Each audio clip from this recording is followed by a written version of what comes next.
The government of Haiti has warned that Hurricane Sandy represents a disaster of major proportions, which could bring food shortages as well as an imminent spike in the number of life-threatening cholera cases. At least 52 people were killed and 18,000 forced from their homes when the storm hit the Caribbean nation last week.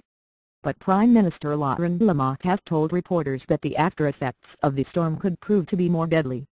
"This is a disaster of major proportions," he warned. "The whole South is underwater. The economy took a huge hit. Most of the thank you for trying verbose. This recording will go away once the product has been purchased."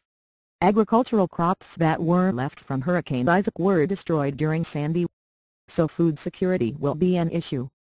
20 people remain missing from the initial disaster, and pictures have shown destroyed bridges, submerged houses and standing water across much of the country. But the greatest threat to life may come from cholera, which is spread via contaminated water. Aid agencies have already reported 86 new cases of the disease in the capital, Port-au-Prince, with 8 deaths.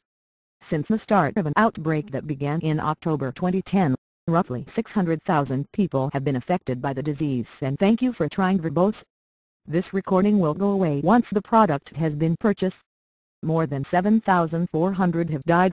Many of the victims were among the more than 300,000 people still living in refugee camps established in the wake of the January 2010 earthquake, which killed about 280,000 people and is regarded by the United Nations as the worst natural disaster in history. Beyond the immediate crisis, the government must work out how to cope with the widespread destruction of crops and food supplies by the hurricane, which also killed 11 people in Cuba and caused damage in Jamaica and the Dominican Republic. "The storm took everything away," a spokesman for Haiti's "Thank you for trying verbose." This recording will go away once the product has been purchased, the Ministry of Agriculture told Reuters. Everything the peasants had in reserve, corn, tubers, all of it was devastated. In abricots, on Haiti's southwestern tip, Mayor Kerkner Toussaint pleaded for international aid, saying many of his citizens were already without food. "We will have famine in the coming days," he said. There are also growing fears of civil unrest.